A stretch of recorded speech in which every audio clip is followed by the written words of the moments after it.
খারজিদের আত্মপ্রকাশ আরও বেশি কিভাবে বের হলো।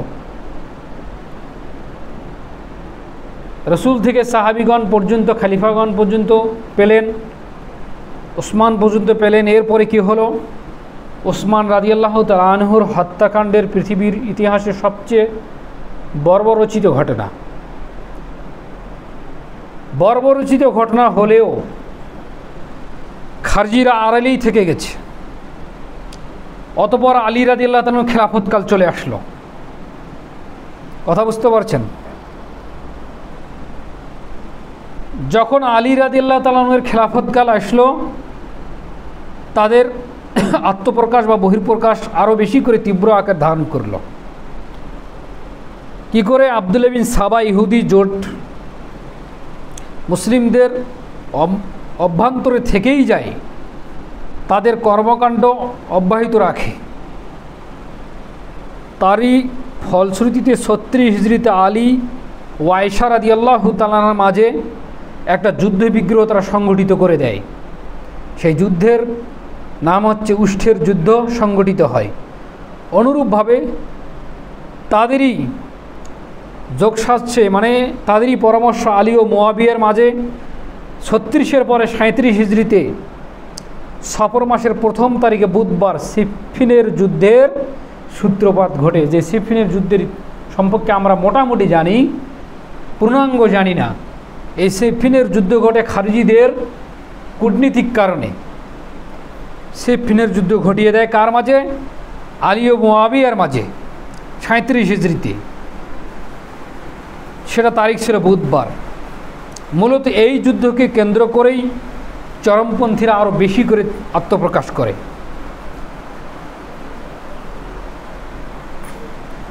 কিছুদিন যুদ্ধ চলার পর মুয়াবিয়া রাদিয়াল্লাহু তাআলার দল পরাজিত হওয়ার আশঙ্কায় তরবারির মাথায় পবিত্র কোরআন উঁচু করে যুদ্ধের বিরোধী আহ্বান জানায়। কে? মুয়াবিয়া রাদিয়াল্লাহু তাআলা আনহু। পরাজিত হবে এই আশঙ্কায় তরবারি মাথায় নিয়ে পবিত্র কোরআন উঁচু করে ধরে যুদ্ধের বিরতির জন্য আহ্বান জানায়। কে? মুয়াবিয়া রাদিয়াল্লাহু তাআলা আনহু। উক্ত আহ্বানে আলী রাদিয়াল্লাহু তাআলা সাড়া দেন, কারণ যুদ্ধটা তো দুইজনকার মাঝে। তখন আলী তো একজন বিশিষ্ট সাহাবী, জান্নাতি সাহাবী, আল্লাহ রাসূলের জামাতা। তখন তিনি সাড়া দেন এবং মীমাংসার জন্য তৃতীয় পক্ষকে নির্ধারণ করেন। এখনও বিচার সালিশ হলে তৃতীয় পক্ষের জন্য একজন মীমাংসা থেকে যায়। এটাই মূলত শরিয়ার সিস্টেম। কিন্তু যে বিচারক হবেন তিনি হবেন বিচক্ষণ, আল্লাহভীতি মানুষ। কখনই কারো পক্ষে ছাপাই গাইবেন না, ঘুষের বিনিময়ে চাকরি, এই ঘুষের বিনিময়ে বিচার ফয়সালা করবেন না। যদি কেউ আমাদের দেশটা, আমরা যে দেশে বসবাস করছি, শুধু আমাদের দেশে নেই, পার্শ্ববর্তী দেশ হোক, পৃথিবীর অনেক দেশেই বিচার ব্যবস্থা এতটাই নোংরা, আপনি যে দল করেন সেদিকে বিচার করে চলে গিয়েছে। এখানে একটি কথা বলি, সহিহ বুখারী মুসলিমের হাদিসের কথা বলি। বিচারকের ব্যাপারে আল্লাহর নবী বলছেন 3 ধরনের বিচারক রয়েছে। তার 2 ধরনের বিচারক জাহান্নামে যাবে, পৃথিবীর কোনো আমল তাদেরকে আটকাতে পারবে না। কথাটা মনে রাখবেন। প্রত্যেকটা মানুষ কিন্তু কেউ না কেউ বিচারক। আপনি আপনার সন্তানদের ওপরে বিচারক। কথাটা খুব গুরুত্ব সহকারে শুনবেন। কেন বললাম? আমি আমার পরিবারের উপর ন্যায় বিচার করলাম কিনা, তাহলে আমি প্রতিনিধি, আমি বিচারক। এই সমাজের একজন দায়িত্বশীল রয়েছে, ইমাম মানুষ আমি সবার সাথে সমন্বয় আচরণ করলাম কিনা, আমি কারো পক্ষে গেলাম কি কারো বিপক্ষে গেলাম নাকি, মানে ন্যায় অন্যায়ের ভিত্তিতে। পক্ষ বিপক্ষ তো হবেই। আপনি যখন ন্যায় করবেন সেখন কারো গায়ে গেলে তো কবে আমার বিপক্ষে গেলে আমার সন্তুষ্ট হবে, সেটা ভিন্ন কথা। কিন্তু আপনি কোরআন সুন্নাহর দৃষ্টিতে এবং আল্লাহর ভয়ে বিচার ফয়সালাটা করবেন, এতে আমার নিজের উপর দিয়েও যেতে পারে। এই কথাটা আমি বোঝাতে চাচ্ছি। তো 3 শ্রেণীর বিচারক থাকবে কিয়ামতের দিন। 2 শ্রেণীর বিচারক জাহান্নামে যাবেই, আল্লাহর নবী বলছেন যাবে, কাটাতে যাবে না। তাহলে যারা বিচারক রয়েছে সমাজের মাধ্যমে, তারা খুব ভয়ানক অবস্থা রয়েছে। কালিমা পড়ে মুসলিম হওয়া আর কোরআন সুন্নাহ পূর্ণাঙ্গভাবে আনুগত্য করে সেটা ভিন্ন কথা। আমরা ইমামদের ধারাবাহিকতার সবচেয়ে বড় ইমাম বলে আমরা জানি ইমাম আবু হানিফা রাহিমাহুল্লাহ। তিনি বৃদ্ধ বয়সপ্রাপ্ত এবং ইমামে আজম তাকে বলা হয় ইমামদের জগতে, মানে পরবর্তীতে আল্লাহ নবীর পরবর্তীতে যারা হাদিস শাস্ত্রের ইমাম।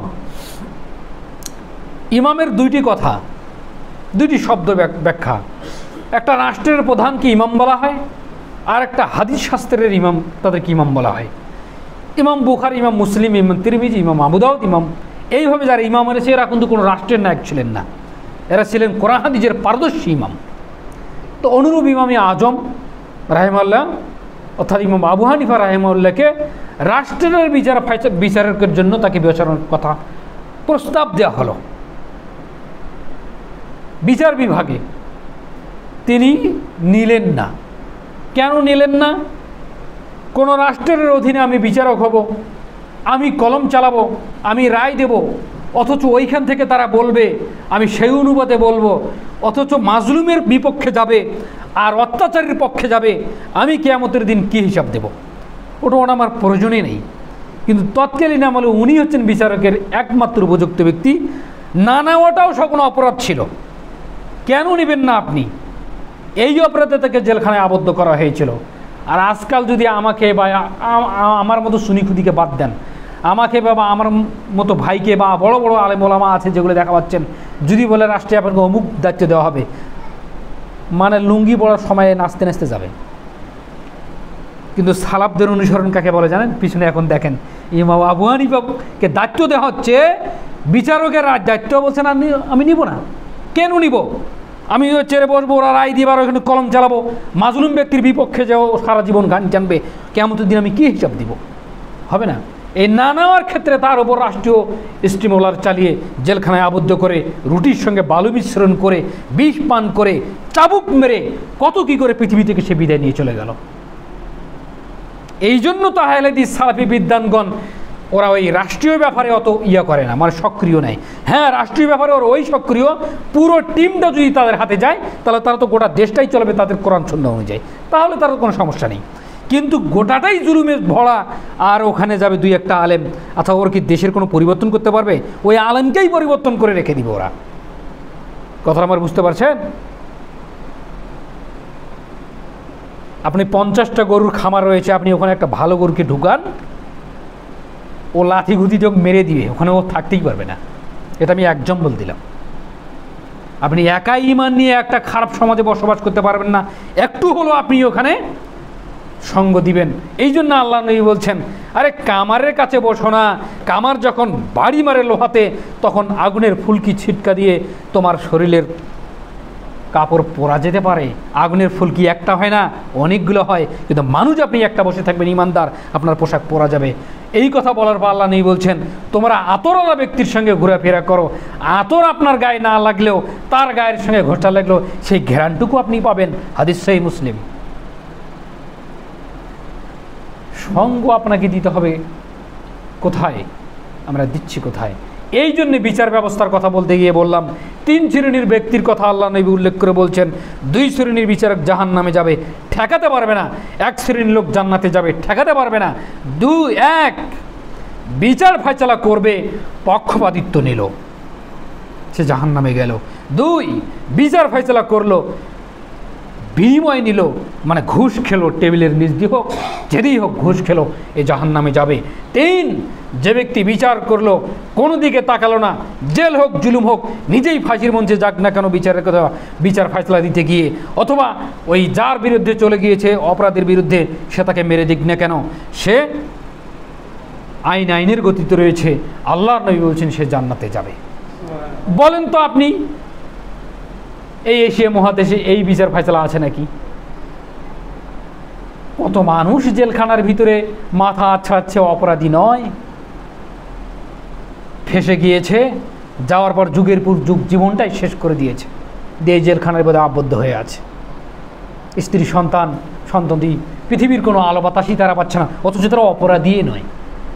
দলীয় দাপটেই হোক আর অর্থের দাপটেই হোক, আর জায়গার প্রভাব প্রতাপের কারণেই হোক, তাকে আটকে দিয়ে রেখে যুগের পর যুগ তাকে জীবন ধ্বংস করে দিয়েছে।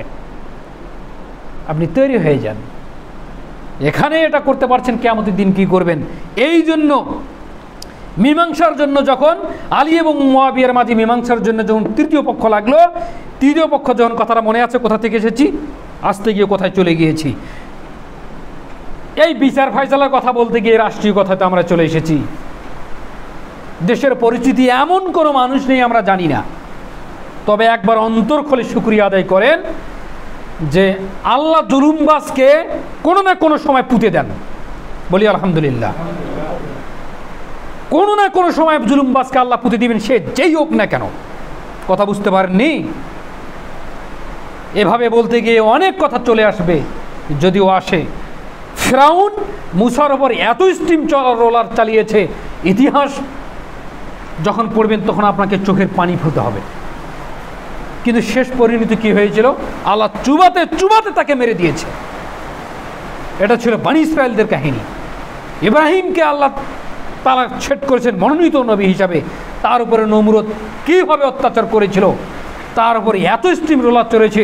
নবীগণের সিলসিলায় ইব্রাহিম ছিল ব্যতিক্রমী এক মানুষ। তো নমরুদকে একটা সামান্য মশা দিয়ে আল্লাহ তাআলা পৃথিবী থেকে বিদায় করে দিয়েছেন। আর বর্তমান যে জুলুমবাজ, সামান্য একটা কথা মিস্টেক করার কারণে তাকে আল্লাহ তাআলা কি করে দিয়েছেন? বেয়াজ্জত করে বাংলাদেশ থেকে বিদায় করে দিয়েছেন। তো এইরকম গণতান্ত্রিক যারাই আসুক না কেন, খুব সাবধান। এই 2024 সালের এই 28 মাস 5 তারিখের কথাটা হিসাব করেই তাকে গদিতে বসতে হবে। যেখানে বলছেন জনগণ হচ্ছেন ক্ষমতার উৎস, সেই জনগণের কথা আগে মূল্যায়ন করে ওই চেয়ারে বসতে হবে, যে এখানে বসার আগে আমি যেন লাথি খাওয়া রেডিতে না থাকি। এটা মাথায় রাখতে হবে। মুখে বলবেন যে জনগণ হচ্ছে ক্ষমতার উৎস, আল্লাহদ্রোহী কথা বলবেন, অথচ জনগণকে আপনি মানবেন না, জনগণের রায় আপনি মেনে নেবেন না, তো জনগণ আপনাকে ছেড়ে দিবে? ছেড়ে দিবে না। ঘটনা অনুরূপ হয়ে গেল। তো এইভাবে বনী ইসরায়েলের কাহিনী বলতে থাকলে চলে গেল।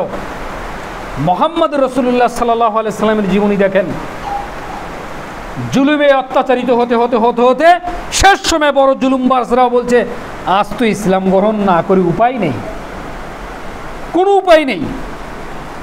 কারণ আজকে তো আমরা চতুর্দিক থেকে অ্যাটাক হয়ে গেছি। তবে ইসলাম এত শাশ্বত জীবন। যেদিন মক্কা বিজয়ী হলো সেদিন আল্লাহর নবীর বক্তব্য সুস্পষ্ট রয়েছে হাদিস শরীফে। তিনি বলছেন কোনো জুলুমবাজ, কোনো অত্যাচারীরা আর হাত তুলবে না, কারো মাল লুণ্ঠন করবে না, কাউকে জ্বালিয়ে পুড়িয়ে দিবে না। এটা শরীয়ত নয়, এটা আল্লাহ নিষেধ করে দিয়েছেন। সেটাই তারা করেছিল। কিন্তু আজকের বাংলাদেশে আমরা দেখতে পেয়েছি প্রতিহিংসাই হোক, ক্ষোভেই হোক, আমাদের শরীয়তের জ্ঞানেই বিনিষ্ট করার কারণেই হোক, আমরা অনেক অত্যাচার, জুলুম, অনেক গাড়ি ঘর, এগুলো কার সম্পদ নষ্ট হচ্ছে? এগুলো তো রাষ্ট্রীয় সম্পদ। দলীয় প্রতিহিংসায় আপনি কারো বাড়িয়ে জ্বালিয়ে দিলেন, তাও রাষ্ট্রের সম্পদ নষ্ট হচ্ছে। কারণ ওটা রাষ্ট্রের ভিতরে রয়েছে, ওটা রাষ্ট্রের বাহিরে নয়। এটা আমাদের অপরাধ হয়েছে, আমাদের কিছু ভাইরা এটা করেছে। আল্লাহ তাদেরকে সঠিক বুঝ দান করুক, আল্লাহুম্মা আমিন। শুনেন, ওই 5 তারিখের পর সন্ধ্যা থেকেই আপনার আলেম ওলামা এবং বাংলাদেশের যারা বড় বড় ডক্টরেট বা স্কলার ছিল বা বড় বড় মানুষ ছিল, সবাই বারবার ঘোষণা দিচ্ছে তোমরা দেশটাকে বিশৃঙ্খলা নিয়ে যাও না। তারপর হয়েই গেছে, কতজন আবেগে কাজ করেছে। যাই হোক, আল্লাহ তাআলা যেন আমাদেরকে ধৈর্য ধারণ করার তৌফিক দান করেন, সকলে বলে আল্লাহুম্মা আমিন। তো এইভাবে জুলুমবাজদেরকে আল্লাহ যে কোনো সময় বেজ্জিত করেন। কিছুদিন আগে পার্শ্ববর্তী দেশ শ্রীলঙ্কা, তাদের অবস্থাও তো এই অনুরূপ হয়েছে, একেবারেই অনুরূপ, কিন্তু তারা আরও তাদেরকে একেবারে ল্যাংটা করে ছেড়ে দিয়েছিল। তা কথা হচ্ছে কি, যে পরিস্থিতি অনুকূলেই মানুষের আচরণকে চেঞ্জ করতে হবে।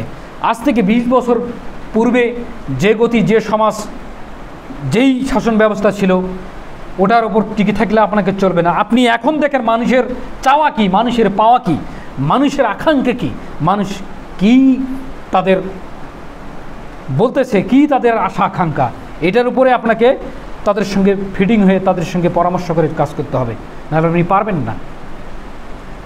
এটা হয়নি কখনো।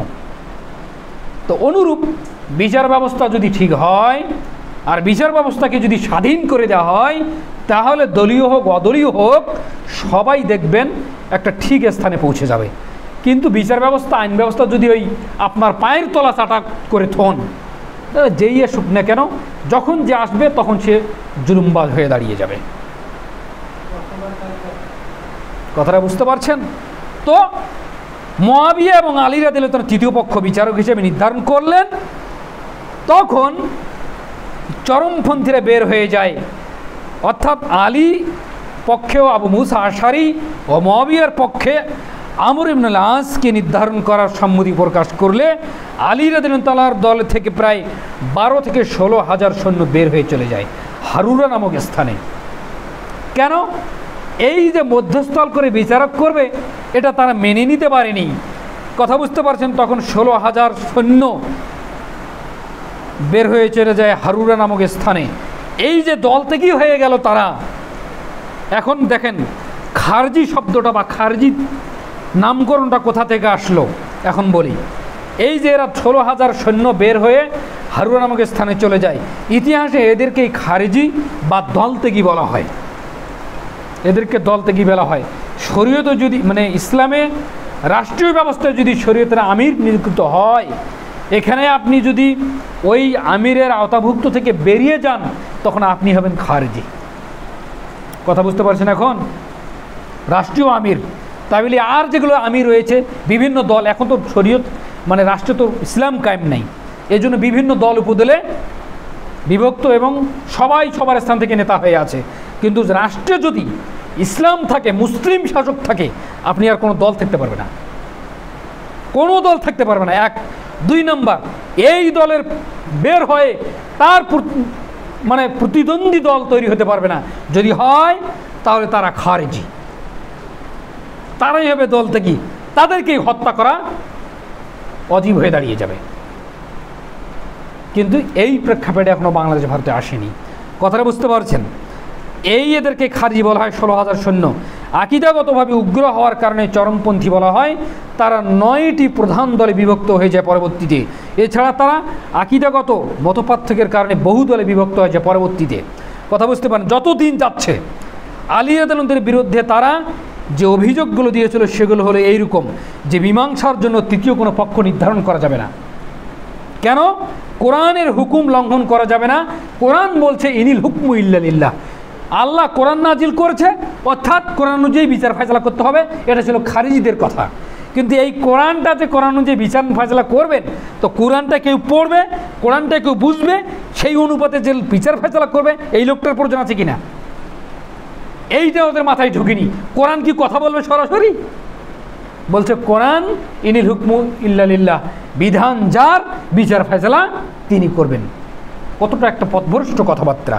অথচ এই কোরআনকে পড়ে বুঝে তুই বিচার ফয়সালা করবে, একটা মধ্যস্থ তো লাগবে। সেটাতে এটা প্রথম আকীদা খারাপ তাদের। কথা বুঝতে পারছেন? তারপরে দ্বিতীয় যে আলী রাদিয়াল্লাহু তাআলার সময়, আলী রাদিয়াল্লাহু তাআলা যে আমিরুল মুমিনিন, তিনি যে খলিফা, তিনি এই কথাটা লেখা হতে তারা বিরোধী হবে না। আমিরুল মুমিনিন তারা লিখতে দিবে না। প্রতিবাদ তারা করতেছে সেটা মুছে ফেলতে হবে, এই সন্ধি তারা মেনে নেবে না। সন্ধির সময় আলী রাদিয়াল্লাহু তাআলা যদি খলিফার যোগ্য হই, তবে তারা আমাকে খলিফা নির্বাচন করবে। আলী রাদিয়াল্লাহু তাআলা উক্ত দেওয়ায় তারা মনে করলো তিনি তার খেলাফতের ব্যাপারে সন্দেহ পোষণ করেন। এর পূর্বে যখন উমরের জামানায় গত সময় বলা হয়েছে, ওই যে যারা ছিল আব্দুল্লাহ বিন সাবা বা মুলজাম, এরা যে ছিল তখন এরা কিন্তু আলীর পক্ষে ছিল। তাহলে যুগ যুগ ধরে এরা কিন্তু রূপ পরিবর্তন করে। মানে খারিজিদের একটা মূল চরিত্র হচ্ছে এরা শাসকের বিরুদ্ধে কথা বলবে, তখন আলীর পক্ষে, আর যখন আলী রাদিয়াল্লাহু তাআলা আমিরুল মুমিনিন হলেন তখন আলীর বিপক্ষে। দেখেন রূপটা কীভাবে তারা পরিবর্তন করলো, সন্দেহ পোষণ করে। মূলত জ্ঞানের স্বল্পতার কারণেই তারা পবিত্র কোরআনের অপব্যাখ্যা করে বিভ্রান্ত হয়েছিল। উল্লেখ্য যে এ বিষয়ে অপব্যাখ্যা ও তার জবাব অভিযোগগুলো তারা খণ্ডন করেছিল সাহাবীগণ। কথা বুঝতে পারছেন? যেমন বলেছিল যে আমরা ওসমানের সঙ্গে যা করেছি তোমার সঙ্গে তা করব। এই অভিযোগগুলো যদি তোমরা মেনে না নাও, তাহলে তারা হুমকি দিচ্ছে এই খাওয়ারিজরা যে আমরা ওসমানের সঙ্গে যে আচরণটা করেছি, যেভাবে ওসমানকে মেরেছি, ওইভাবে আলী শোনো তোমার সাথে আমরা ওই আচরণটাই করব। এ কথা বলছে খারজিরা। কথা বুঝতে পারছেন? করব। তাদের অন্যতম নেতা, আরেকজন নতুন নেতা আসলো আলীর জামানায়, তার নাম ছিল হুরকুস বিন খুসাইর। বলছেন, হে আলী শোনো, আল্লাহর কসম করে বলছি। এখন এই খারজি আল্লাহর কসম করছে, কত বড় ইমানদার দেখছেন। কথা, হে আলী আল্লাহর কসম করে বলছি, আল্লাহর সন্তুষ্টি ও আখরাতের কল্যাণ ছাড়া অন্য কোনো উদ্দেশ্যে তোমার সাথে আমরা যুদ্ধ করছি না। নাউযুবিল্লাহ মিন জালিক। একজন জান্নাতি ব্যক্তির সঙ্গে যুদ্ধের ঘোষণা দিচ্ছেন হুরকুস এই খাওরিস আলী রাদিয়াল্লাহু তাআলা। উনি এখন আল্লাহর কসম খেয়ে বলছে তোমার সঙ্গে যে আমার যুদ্ধটা হবে সেটা আল্লাহর সন্তুষ্টির জন্য। তাহলে আল্লাহ আলীর উপর সন্তুষ্ট নয়, তিনি হত্যা করলে তিনি আল্লাহকে সন্তুষ্ট করবেন। অথচ আলী ছিলেন জান্নাতি সাহাবী, 10 জনের বিশিষ্ট একজন আল্লাহ রসুলের জামাই। তেনাকে খুন করবে আল্লাহর শপথ করে এবং আল্লাহর সন্তুষ্টির জন্য। মানে আল্লাহ আলীর উপর অসন্তুষ্ট হয়ে গিয়েছে। কত বড় পথভ্রষ্ট আকীদা। অতঃপর তিনি দুর্দর্শী সাহাবী সর্বশ্রেষ্ঠ মুফাসসির আব্দুল্লাহ বিন আব্বাসকে তাদের নিকটে পাঠান, এই খারেজিদের নিকটে পাঠান, তাদেরকে বুঝাও তারা কেন রাষ্ট্রের বিরুদ্ধে এইভাবে যুদ্ধ ঘোষণা করছে, তারা কেন আমিরের বিরুদ্ধে করছে। এটা তো অন্যায়, এটা কোরআন সুন্নাহর খেলাফ, এটা আল্লাহ রসুলের নিষেধ এবং পূর্বের খলিফাগণের নিষেধ। তাদেরকে বুঝাও। বিভিন্ন প্রমাণাদি উল্লেখ করে বুঝাতে সক্ষম হলে তখন এই 16,000-এর ভিতর প্রায় 4,000 সৈন্য ফিরে আসে, বাকিরা পূর্বের সিদ্ধান্তের উপরে অটল থেকে যায়। একটা 16,000 মানুষকে যখন বুঝালেন তখন 4,000 বুঝেছে, 12,000 থেকে গেছে 16,000, 4,000 ফিরে এসেছে। তারা আলী, মুআবিয়া, আবু মুসা আশআরী, ইবনুল আস, এইরকম বিশুদ্ধ সাহাবী, ইবনে আব্বাস উভয় পক্ষের সকল মুসলিমকে মুসলিমের উক্ত অভিযোগের ভিত্তিতে কাফের ফতুয়া দেয়। এরা আর কেউ মুসলিম নয়। এই খারিজিরা ফতুয়া দিয়ে দিল তারা মুসলিম। এখন এই জান্নাতি সাহাবীরা আর মুসলিম নয়। তারা এখন বলছেন যে মুআবিয়া, আলী এবং আবু মুসা আশআরী, আমর ইবনুল আস, ইবনে আব্বাস উভয় পক্ষের সকল মুসলিমকে উক্ত অভিযোগের ভিত্তিতে কাফের এবং হত্যাযোগ্য অপরাধী বলে তারা ফতুয়া দিয়ে দিল। এই 12,000 সৈন্য দলেরা, কত নোংরা নীতি তাদের। ঘড়ি খারাপ নাকি? একটা বাজাম কি 35 আগায় না কেন? আচ্ছা, কথা বলেন না। তারপরে এর কাফের ফতোয়া দিয়ে যুদ্ধের ঘোষণা করে দিয়ে দিয়েছে এবং তাদের বিরুদ্ধে যুদ্ধের প্রস্তুতি নিতে থাকে। এদের প্রধান নেতা ছিল আবদুল্লাহ ইবনে কৌয়া, এই আড়ালে থেকে যায়। হুরকুসেরও নেতা হচ্ছেন আবদুল্লাহ ইবনে কৌয়া, পিছনে থেকে ঢাল মানে কলকাঠি নাড়িয়েছেন। 2005 সালে যখন সারা বাংলাদেশে একসঙ্গে 64 জেলায় বোমা পড়েছিল, কে কে বলতে পারেন? মনে আছে ইতিহাস? তারাও তো ইসলামের লেবাস নিয়ে করেছিল আব্দুর রহমান বাংলা ভাইরা। কত শিশু, কত বৃদ্ধ, কত নারী, কত পুরুষ যে তারা মেরে দিয়েছিল। তারা বলছিল যে এরা কেউ মুসলিম নয়, শাসকদেরকে মেরেছিল। মানে আইন বিভাগের জজ ব্যারিস্টারদেরকে মারিছিল। সারা 64 জেলায় একসঙ্গে বোমা ফুটেছিল। কেন মনে আছে বুল ভাই? তারপরে ফাঁসি দিয়েছে বিএনপির আমলে এবং আওয়ামী লীগের আমলেও তাদেরকে কিছু কিছু ফাঁসি হয়েছে। তাদেরকে খুব কঠোরভাবে হয়তো দমন করা হয়েছে।